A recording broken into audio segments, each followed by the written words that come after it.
Joe talks about Joe. And now, your host, Joe Slepsky. Hey everybody, and welcome back to Joe on Joe. It is me, your host, Joe Slepsky, and we are back for another week of G.I. Joe, a Real American Hero. It's Joe on Joe Illustrated time, and we are talking about G.I. Joe number 123, The Secret of the Sludge. At least that's what's on the cover. It's not necessarily the story name, as we'll get into, because this is the podcast where I take every single issue, break it down page by page, panel by panel. We kind of give it an expert eye, and all to hopefully your amusement and enjoyment. And if you do, or if you are amused by the show, if you do enjoy the show, why don't you go on social media and check us out at Joe on Joe Pod. That is Facebook, Twitter, Instagram. Send me an email to joeonjoepod@gmail.com. Let me know what you think of the show. You can also find me at patreon.com/JoeOnJoePod. If you want to help support the show, that's always exciting. And what's also exciting is our sponsor, the Movies in a Meal podcast. They're very exciting. And here's what you should listen for. Listeners, I know what you need in your life. You need more podcasts. And you also love movies. So why not do a podcast that's about not one movie. It's about not two movies. It's about 3 movies and a meal. I'm talking the Movies and a Meal podcast. This show is great. It's brought to you by Keith, Brad, and Ben, and each week they bring a new movie to the table, which they all discuss as a group. And it's not, your highfalutin movies. It's What We Do in the Shadows, The Fantastic Four, Rise of the Silver Surfer, and Out of Sight. It's Bad Education, Ghost Rider, and A View to a Kill. It's X-Men Last Stand, Queen Sugar, The Mandalorian, and Major League 2. They are a lot of fun to listen to. You guys know Ben. It's our friend Ben Pensarga. He was a guest on Joe and Joe. In fact, Ben was the very first remote guest that I ever had on this podcast, so he's always got a special place in my heart. I'm really digging this. I just started listening to it last week. It is a lot of fun. They bring a guest in. The guest, I listened to their Heathers episode. They were joined by Kelly, and she went in depth on her favorite movie, which was Heathers, and it made me want to go watch Heathers to watch with them. I really dig it. So guys, find them out there at Movies and a Meal, Twitter, Instagram. Their website is moviesandameal.podbean.com. They put out 1 episode a week. Give them a listen, guys. Support them. Let them know Joe on Joe sent you. I don't think you're going to be disappointed. It is quite entertaining. And now back to the show. Those guys better be talking about the unbearable weight of massive talent, because I saw that over the weekend that's the new Nicolas Cage movie. Wow, it is fabulous. Do not sleep on it. I loved it. I loved every minute of it. It's awesome. It is awesome. So please go see that movie. It is great. Between that and Everything Everywhere All at Once, those are 2, I wouldn't call them indie movies, but 2, smaller studio movies that are just knocking it out of the park early into this year. It just really great high concept idea films.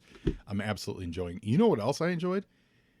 Today, recording this, was the G.I. Joe Tuesday fan stream, and I enjoyed putting a pre-order down on Recondo and Dusty, Zorana, the Python Patrol Cobra Viper, Bazooka. That's all we put the pre-orders down on, but that was exciting. I liked all those. I don't know that I need another Snake Eyes. I don't want to get into the bashing category of it, but I don't exactly need a new, Renegades version of Snake Eyes with Timber, especially at the high end set where it's just a repaint. We were talking, I'd love to see them do, and I know they did it as a 3 3/4, but if we're going to do another version of a classified Snake Eyes, let's do an actual resculpt, and let's do the Vietnam era Snake Eyes. Give them the hat, the ghillie hat, give them a bandageable head and then a regular head. That would be amazing. I think that's the kind of more Snake Eyes I need at this point. I don't necessarily need another, just another version of the black suit, this early in the line. Also, question, where's the Fortnite Snake Eyes? I swear to God, we pre-ordered that 2 years ago, I think. So I'd be curious as to what's going on with that. Otherwise, though, everything else looks really great. Like the bazooka looks awesome. We talk about Dusty. I love Dusty, the original figure. Part of the real big reason why I love the original figure is that cloth attachment, right? That as a kid, that was awesome for me. It sparked joy in my head as a child, right? This classified Dusty, for my money, just seems too plain. It's like they just blew up the 3 3/4, but when you get bigger, he's a pretty plain character to start with, so he needs more like accoutrement on his body, right? And then if you're not doing the cloth headgear, there's just something about it that just doesn't feel right. And I've said this from the start, I'm not a huge fan of the artwork for it either. And normally classified artwork is top notch. Zero complaints about the classified artwork. It normally looks fantastic. Something about this Dusty has set me wrong. And maybe, honestly, it's probably because I loved old school Dusty. So it's probably that, and I'm willing to admit that, where it's that bias of, the thing you love when you get into it is the thing you love. It's like that version of Dusty, and actually Dusty himself. I'm a huge fan. Like, I don't necessarily love the Beret version, the V2 version, with Max or not Spearhead Max, Dusty and his Wildcat Bobcat partner. Like, I don't need it. So that's probably a little what it is. But either way, all those look great. Zarana looks great. I love it. I'm a keeper in the box guy simply because I don't have space to display them all open. I do not have any shelf space for it. So I keep them in my box for now. I'm a little disappointed that Zarana's, the head she comes with, is the good looking, like the mullet head, because I want the really good looking old school bun on the front of your forehead head. I want that hair on my Zarana. And so in order to do that, I'm going to have to open her up, swap hair, and then box her back up. But that's not that terribly difficult to do. So either way, I think they're doing it and loving the Super 7 stuff. So it's a good time to be a Joe fan. Let's hope the momentum continues. So speaking of continuing, You were saying? there's a lot of comic books that were on the shelf in 1992. And this book, G.I. Joe, was cover dated April 1992. So we look at other comic books that were also cover dated of April 92 from Marvel Comics. We're going to start with Adventures of the Thing #1. I love the Thing. Anytime we get Thing comic books, I'm all for. And I think this was a reprint, though. Yes, it was. This was a reprint series. This was a reprinted Marvel 2-in-1 number 50, which is an awesome series. But, it's just a reprint. However, it's still a Thing series. And I think they were, testing the water to see if there was some love for that. But Adventure of the Thing #1 is on the cover. The big one this month is Spider-Man 361. That's the first Carnage. That's, Carnage from Venom and Carnage. And now it's not the first Cletus Cassidy, but it's Carnage in full bloom. So that's really exciting. Cage #1. So Luke Cage gets his first series after, Power Man and Iron Fist closed maybe 4 years earlier. Does that sound right? 3 years earlier, but this is the first Cage solo series since way early 70s. So this was exciting. It was an okay series. It wasn't great. It ran for a couple of years. Kept the IP alive, right? Venom is scoring off against Darkhawk. Ghost Rider's everywhere. He's in the Deathlock book. He's in his own book. He's also in the pages of G.I. Joe, as we're going to talk about. Of course, we've got G.I. Joe 123. Moon Knight. I'm enjoying that show. Moon Knight is a Punisher crossover. I am really enjoying the Moon Knight TV show. I think it's great. Marvel Comics Presents is up to issue 101. That is a lot. Remember, that's a bi-weekly book, so that's about what would that be?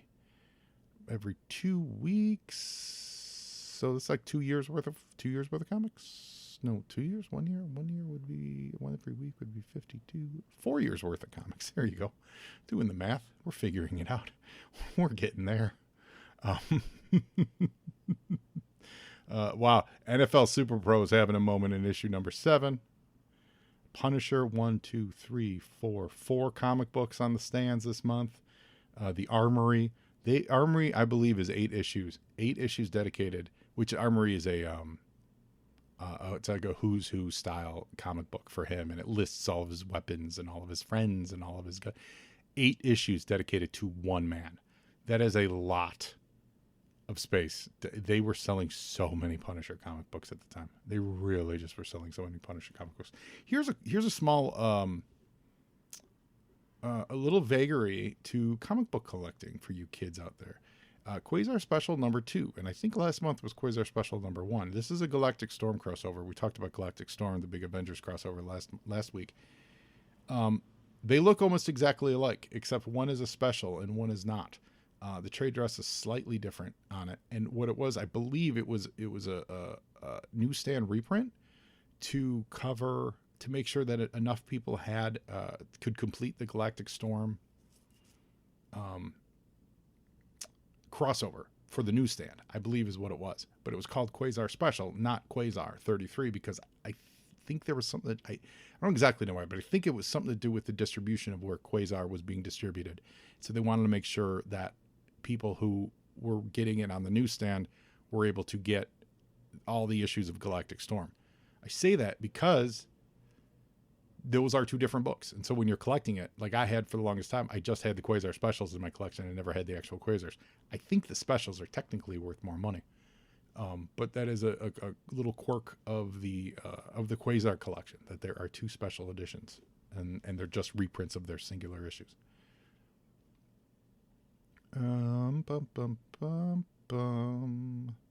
Yeah, Wolverine squares off against Omega Red in X-Men number 7, and now we're going to go over to...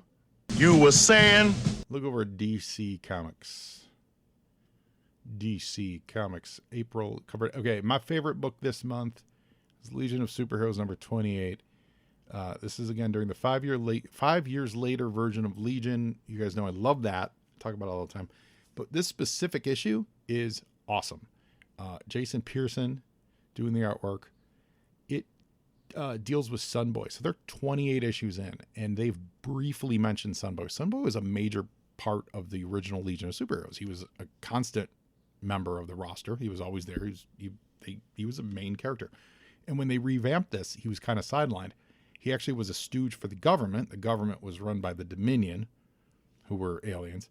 So he was basically turned into a bad guy.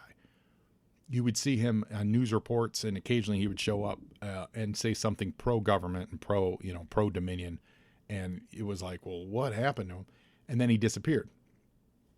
And they found him in, like 2 issues earlier, they opened up a nuclear reactor and found his body he's still alive in the nuclear reactor, powering the Metropolis nuclear reactor, iosphere or something like that. It's not a nuclear reactor, but basically he was running the power. And this is the story that tells how he went from being this highly paid government stooge to basically a life sentence as a nuclear reactor. It's really dark, and it's really, really good. The artwork's great, and it's sad, and things don't go well for him. And we talked briefly that there was a group of clones, and so that clone Sunboy would become Inferno, a character called Inferno, and he would have a little bit of a better time of it, but it was a rough time. So here's a book, Justice League Spectacular number 1. They had just finished the funny Bwahaha Legion with that epic crossover called Breakdowns. We talked about it briefly. And they wanted to relaunch Justice League. This issue was the same book, but it had 2 different covers. One with the team pointing to the left and one with the team pointing to the right.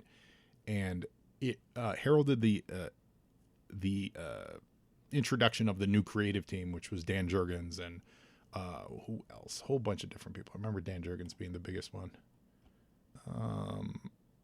Ron Randall, Gerard Jones. Yeah.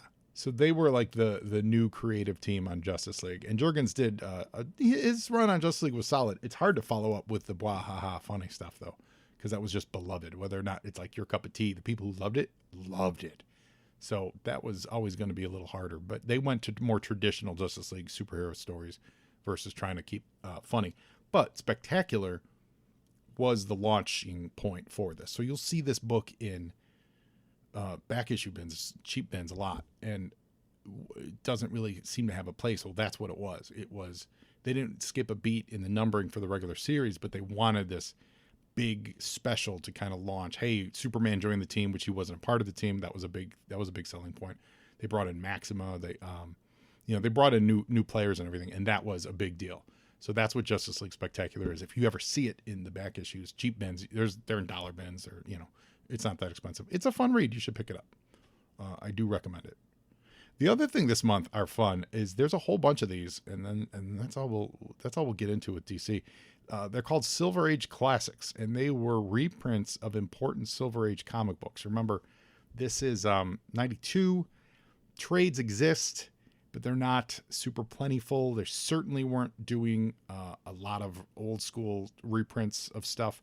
So they decided to pick and choose some very specific big key point books and reprint them with this specific Silver Age Classics trade dress and a little descriptor on the side as to why this book is important, therefore why you should pick it up. It's really awkward trade dress on the covers of these. If you guys have seen them, you know what I'm talking about.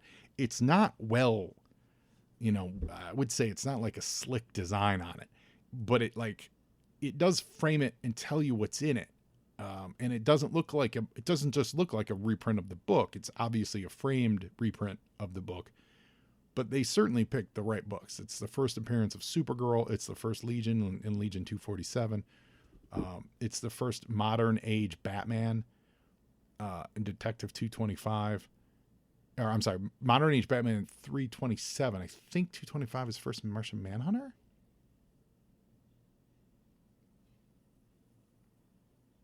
Is that why they did that one? I'm not sure. Green Lantern number 76, which was the Denny O'Neil, like the social issues era. House of Secrets 92, which was the first Swamp Thing. Showcase 4, which is the first Silver Age Flash, Barry Allen. Sugar and Spike's first appearance, which is hilarious because who was thinking about Sugar and Spike at the time? Nobody, but they reprinted it and it's great. Showcase 22, which is the first Green Lantern. Funnily enough, over my shoulder, I have a copy of this cover hanging on my wall. The California sun, unfortunately, has not been kind to it, and that's something I didn't take into account when I hung it. But the cover itself was detached and half destroyed when I got it. But a lot of the cool luster is worn from it. I found it in the bottom of a box of comic books that someone asked me to go over, and they were a friend, and so we secured it from them. So I have a nice framed copy of Showcase 22 on my wall, which is kind of neat. Brave and the Bold 28, which is the first Justice League of America. And then that's it. So, I mean, these really key, cool issues. And what's neat is these actually they're certainly not expensive on the back issue market, but they have all picked up. I think they all run at least $10. If you wanted to put a collection of these together, it probably would run you $10-15 a book, to get them in good shape. So, yeah, I did get them at the time. I liked Green Lantern, so I remember getting that. I liked both. I think I got both of those Green Lanterns. I got the Legion, of course. I believe I picked up Supergirl and Flash. I don't think I got either of the Batmans.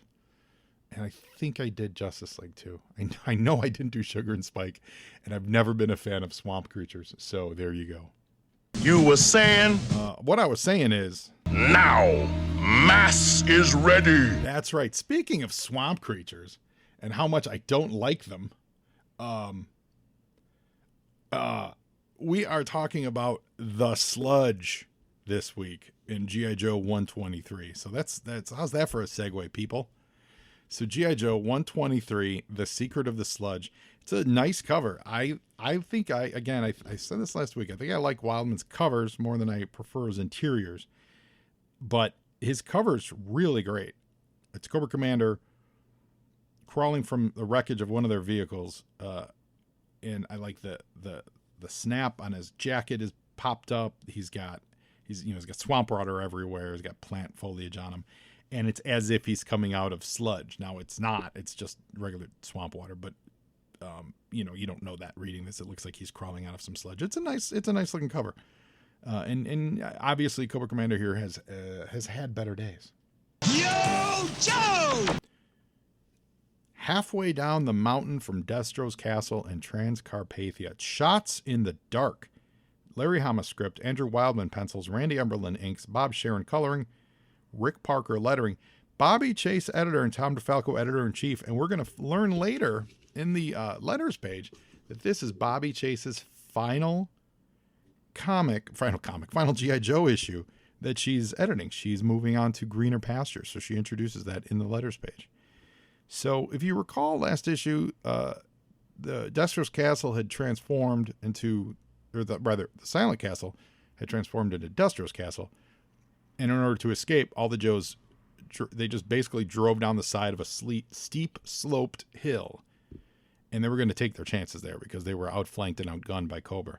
So we pick up right with that action. And they're going very fast. The one thing I will say for this issue, and this is Wildman's third issue maybe, is the smoke that would often come with image comic style. Again, I just use that term because I think that evokes an image, no pun intended. It evokes something for most people our age, but that highly hatched, everyone very aggressive, lots of open mouths, lots of squinted eyes, lots of smoke, very little backgrounds. That's something that comes to prominence in this era of early 90s, and it's starting now, but it actually works really well in this issue, as we're going to see. So everyone is, speaking of Dusty, this is the V2 look Dusty, which I'm not a fan of. So everyone's rolling downhill, and this page has just such great Larry Hama dialogue that this is, I think, one of the things that we all love about G.I. Joe, where the Roadblock saying, "All due respect to your august rank, General Hawk, sir. This tactical disengagement by vertical withdrawal probably works a lot better with lighter vehicles on less steep a gradient." Like that level of, discourse in the midst of a firefight / downhill escape is fantastic. And Hawk's response is, "Casting aspersions on my command decision, Roadblock." It's just awesome. It's really great. Yo, Joe! For my money, that's one of the hallmarks of Hama's writing. And I love when I see it in the books. I love when he has opportunity. Sometimes it can go a little, sometimes it can feel out of place. I will say that. It's sometimes in the middle of a fight, like this is a chase. This actually works perfectly because it's just the Joes and they can have this. But sometimes when they're in the middle of like a fight, it feels a little out of place. Unless you're like the soft master, doing something, like if you're that guy, if you're that taking that elevated status. But for here, it's perfect. So we just get some classic chase angles here. So now the camera is shooting is behind the Cobra. And are they in the Persuaders or Paralyzers? Pardon me. They're in Paralyzers. So they're chasing downhill in Paralyzers. The wind is blowing at Cobra Commander's face. One of the Paralyzers crashes into a tree, and it picked up more momentum and kind of lost traction on the ground. It kind of went ahead of them, went faster than they were traveling downhill because, if you fall, you're going to fall faster, I think, than you're. I don't know about the physics on this. I'm not saying it works. It would work in a Fast and the Furious movie. I'll tell you that right now. But the Joes almost get hit by a flying paralyzer is what I'm saying. Yo, Joe! And that rocky road comes to a quick end, actually. It's actually a little, I would say it's a little, it's a little anticlimactic, but not really. Because what do we get, spend, if it were a movie, you would spend more time on it. But it is a comic book. And everyone's not going to die. So the Joes reach the bottom of this foggy ravine. And this is what I mean when I say the smoke and the fog of that image style that's used a lot works because they're now in the depths of this They're what are they in the Alps again? They're in this pea soup fog everywhere, so there's no need for backgrounds. There's just need for drawing fog, and he does a great job with it. He really does.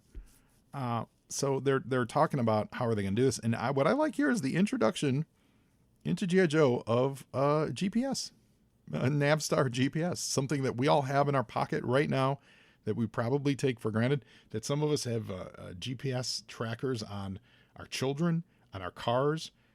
On our dogs, certainly. I think a lot of people have that. Like, we have GPS trackers everywhere.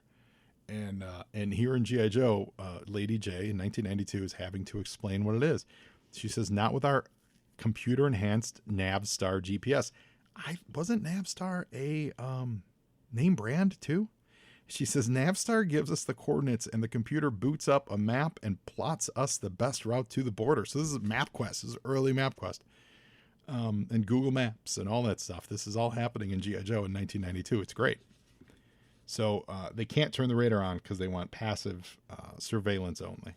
Yo, Joe! So Cobra now has reached the ground. I think they only have 3 paralyzers left. And they say that they're never going to be able to track them in this dense hardwood growth and all the fog and everything. And Cobra Commander realizes they could be laying ambushes for them. So it's this, I'm going to get the movie wrong, but there was a Star Trek movie. I don't remember. It's one of the sequels. There was a Star Trek movie where they're in the nebula, or maybe it's Wrath of Khan. Am I thinking of Wrath of Khan? Where they're in the nebula and they can't, I think I am thinking of Wrath of Khan, where they're in the nebula and they can't see where the other ship is. So there's this quiet peace in the smoke of the nebula and the ships are like passing each other, really closely.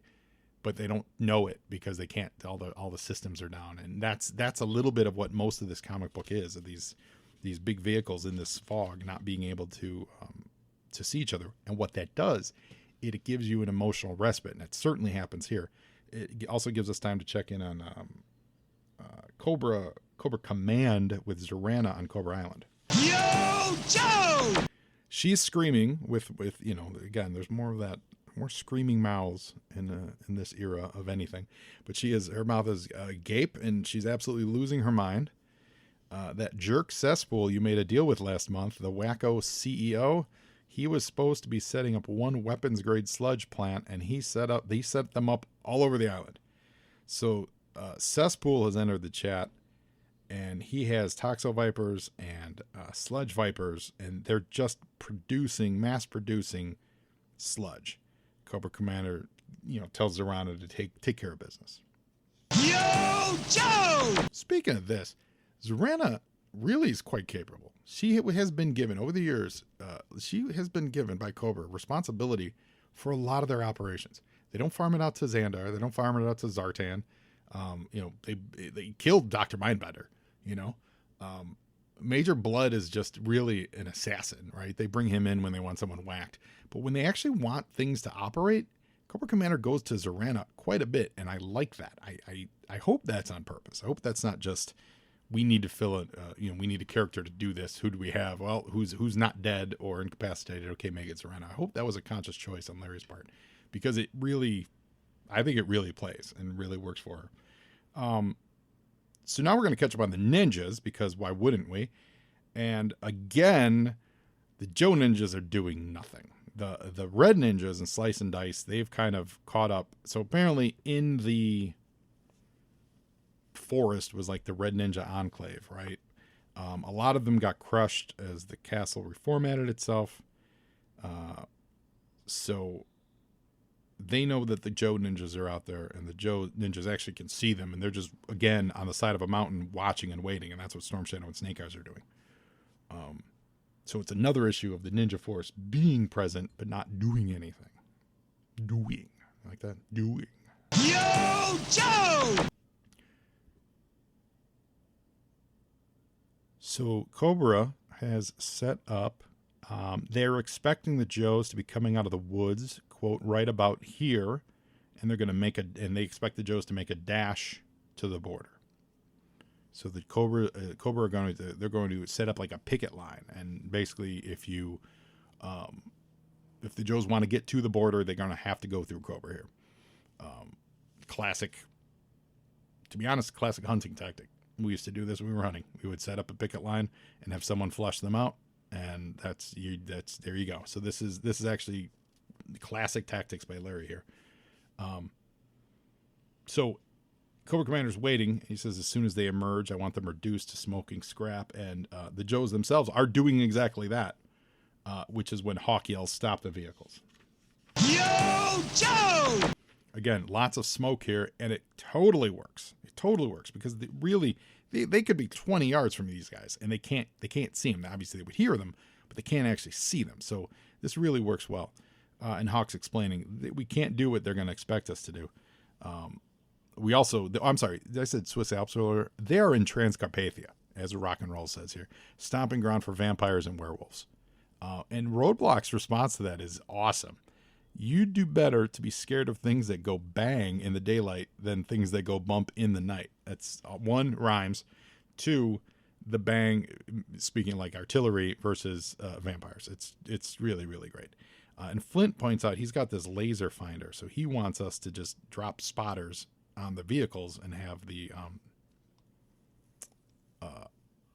battle wagon fire these laser designated missiles. And Hawk has to kind of talk Flint down from that tactic, or at least talk him into a different version of that. Yo, Joe! I'm back on Cobra Island. And what I appreciate about this is we've been actually locked in for a few issues. We've been locked into just that story in Trans-Carpathia for quite a while. And one of Larry's skills was always juggling these multiple stories, right? These, tales of, he'd have 3 stories going. He'd have, a 22-page book. He'd probably have like 15 pages for the A story, 4 pages for the B story, and like 3 pages for the C story, right? And that's essentially what he's doing here. So Zorana is pulled up to yell at Cesspool, and his basically she doesn't even get it out of her mouth, but she says he's going to be sorry because he knows that he's quote unquote taking over Cobra Island in Cobra Commander's absence, and he just shoots her. He shoots her vehicle with sludge, and we see the hammerhead, and we see what's happening here, what this sludge does, and why it's so important. It's concentrated toxic waste, and it manufacturers pay Cesspool to haul the stuff away and dispose of it, and then he makes it worse, and he resells the stuff as a weapon. So we get to see what sludge does in action.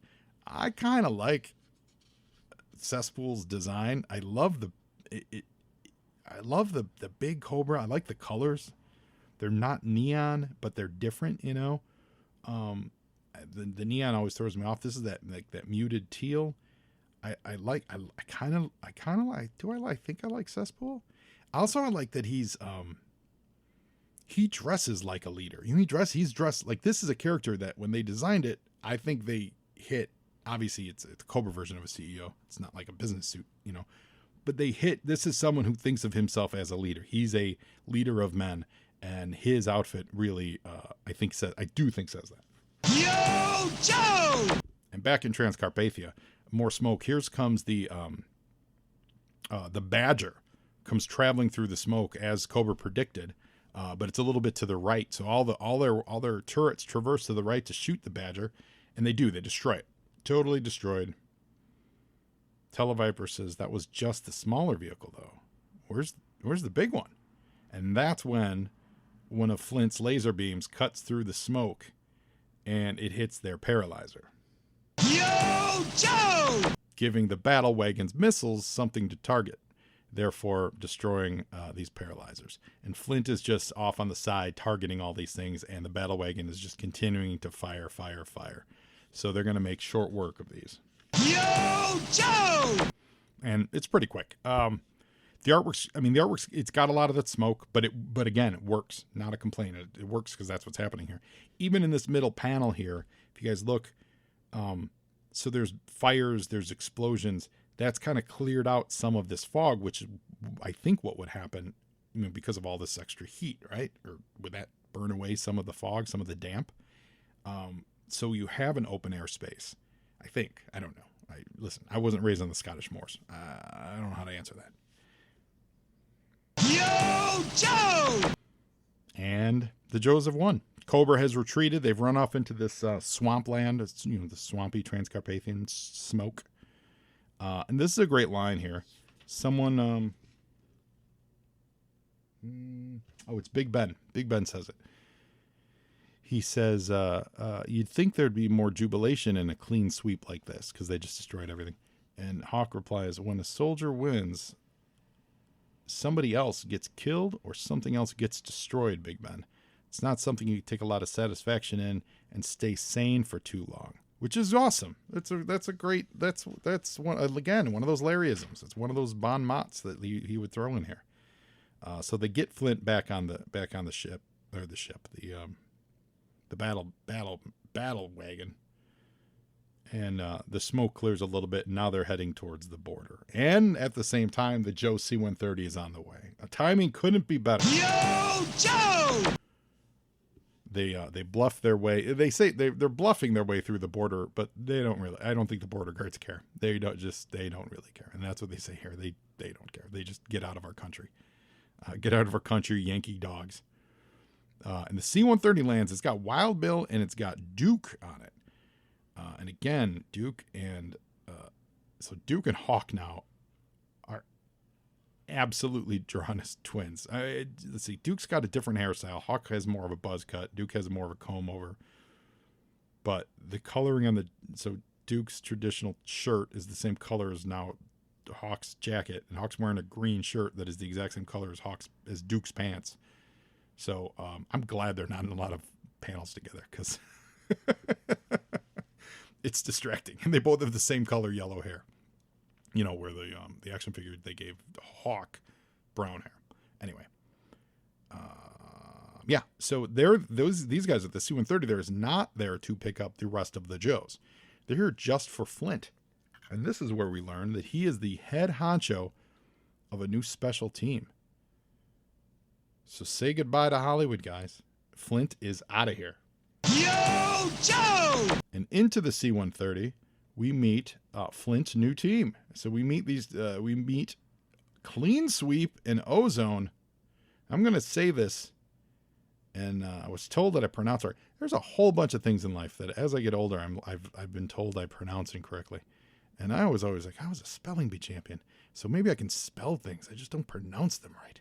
So it's ecological. So they would be eco warriors. Ecological. See, I was Dave Amiot told me I pronounce it differently, and now it's in my head. You're in my head, Dave Amiot. So ecological. Ecological. Man, guys, you just heard me get twisted in my head. But it's the Eco Warriors. Eco Warriors? Clean Sweep and Ozone. And Flint even gives us this pronunciation here. He even says Eco Warriors as in ecological. And I'm always going to say Eco Warriors because I'm a nut and I'm a weirdo and I get stuff stuck in my head. So ecological Eco Warriors. So Flint's going to go, and we get teases to that terrible, terrible Flint V2 costume.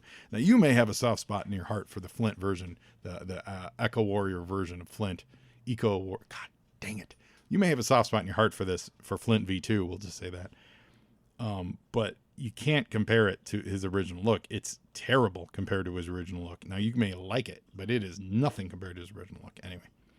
So the Joes, they think, well, we just got to find a new way out. But Hawk reminds them, we have to sit tight because our ninjas are still out in the wild. That's right. Hawk, Yo, Joe! might be the only guy who remembers that there were ninjas on this mission, even though they've done nothing. But they have shown up a lot in the last 4 issues. Shebang, we're going to try to get that right. Shebang keeps looking over his shoulder, as if he sensed something, and he's not the only one getting the creeps. Everyone's getting the creeps. The ninjas are creeping through that smoky woodland swamp as well. What I like about this is this has shades of the LRRP that the guys were on, that Snake Eyes and Storm Shadow were on back in Vietnam. Snake Eyes is the one to catch, to notice something. He's getting the willies. And Storm Shadow says he doesn't get nervous. He reacts to stimuli, and it's because they got some bunch of ninjas up top. I think Snake Eyes used to be the actual point man on that. I would have liked to have seen him in the point instead of Storm Shadow here, but still, it does give me that vibe. Yo, Joe! And there's a knife thrown at Snake Eyes from the trees. It's a throwing dirk. And then a bunch of ninjas drop down. And now these ninjas are actually, they're festooned differently. They've got the sword fight armor on their bodies. Whereas the other times we've seen the red ninjas, they're just in the red pajamas, so to speak. Now they've got these, padded shoulder pads and chest guards and things like that. But real quickly, Snake Eyes grabs a guy that we've never seen before, and we're introduced to the warlord of the Red Ninjas. And Snake Eyes has a knife to his throat, a sword to his throat, and he's calling it off. Yo, Joe! Before we go further, from Puffin Books, he's rad, he's bad, he's James Bond Jr.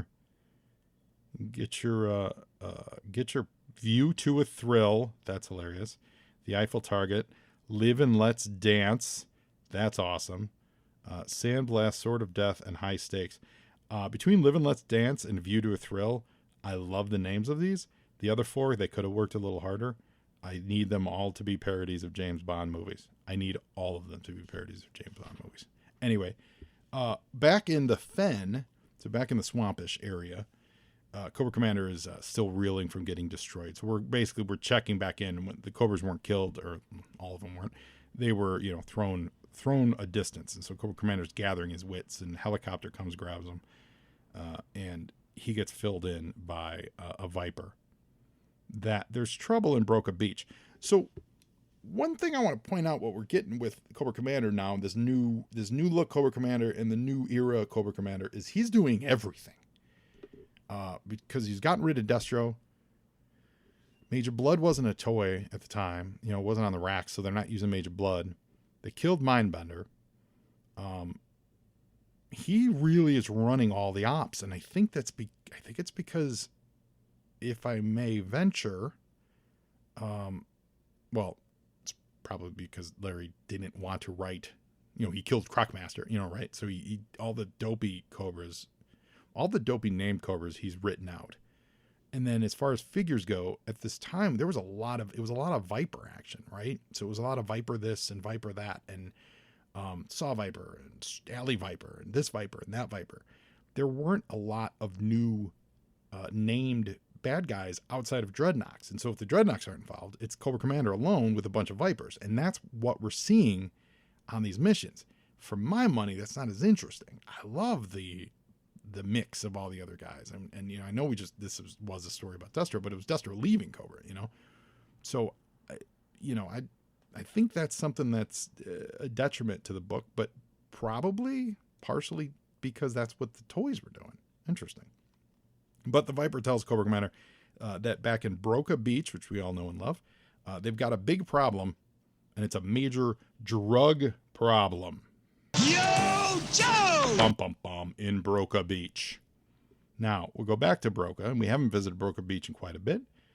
And we're checking in on a house, and this guy is watching. I'm assuming what he's watching is the Dolph Lundgren Punisher movie, because that's what the VHS box says. And at the time, that would have been the only thing called the Punisher. So Fred, I don't remember which version of Fred this is, but Fred is watching the Punisher with Dolph Lundgren. I love it. It's really great. But he's getting yelled at by his wife, and she says, "It's our son, Sean." Is this the Sean that would go on to become Kamakura? And I need to know this, because Kamakura is Sean, right? And isn't Sean the son of one of the Freds? Or is that is Kamakura the son of the Wade Collins? I think his name's Sean Collins, right? Is that right? Am I remembering this properly? So this kid just also happens to be named Sean. And when I say kid, that is stretching the definition of kid. look at this picture. This degenerate, their quote unquote son, looks like a 45-year-old man who was shrunk in the dryer and did all the meth you could possibly do. This is a remarkable drawing of a young man on drugs. An absolutely remarkable drawing of a young man on drugs. That's all I can say about this. Yo, Joe! Fred gets upset, and he basically says, Cobra's supposed to run this town. Like, why? Like, these drugs are sneaking in. Like, this town's out of control. Cobra runs it, not drug dealers, blah, blah, blah. Where's my assault rifle? And that's when the wife says, it's in with the other Crimson Guard equipment. Says, I was just being hyperbolic. He's going to go solve the problem of the local drug scene. He's going to show these interlopers what it means to mess with Fred LXV. Okay, hold on. Now we're going to Google, because I don't know my Roman numerals. LXV is...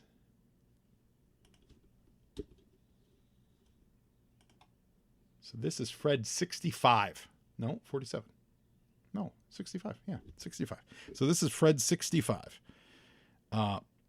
He grabs his rifle. He heads next door. He says, you drug dealing slime can get away with this the rest of the country, but this is Broca Beach. Things are different here. And he immediately gets shot by the Headman. And we get introduced to Headman. He says it's perfect. The whole town is an illegal operation, so they can't go running to the feds for help. So Headman has moved in to Broca because he knows it's an illegal town, so no one's going to stop him.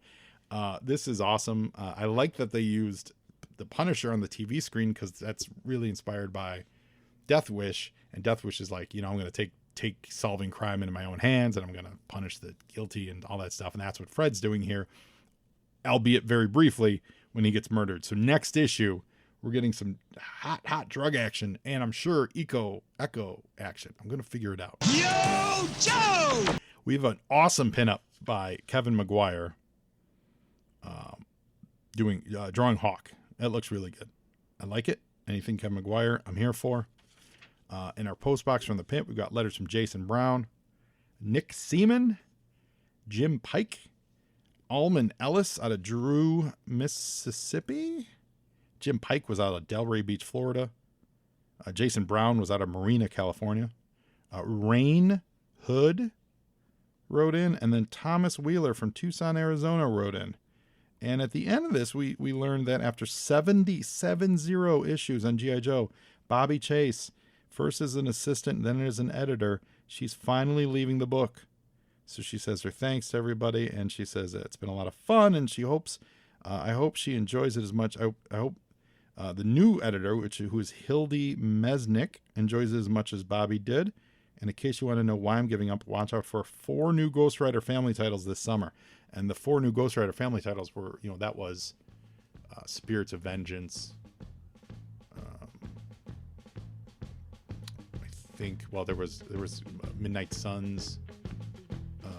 Midnight Suns Unlimited. I don't know if there was a 4. Then there was Morbius had a book. So yeah, it's that Midnight Suns stuff that they're about to launch. That's what she's teasing there. We know because we read Marvel Comics back in 1992. So that's it, gang. I hope you enjoyed G.I. Joe number 123. I certainly did. And once again, thank you all for listening. You mean so much, and I appreciate you. And now you, Joe, enjoying half the battle.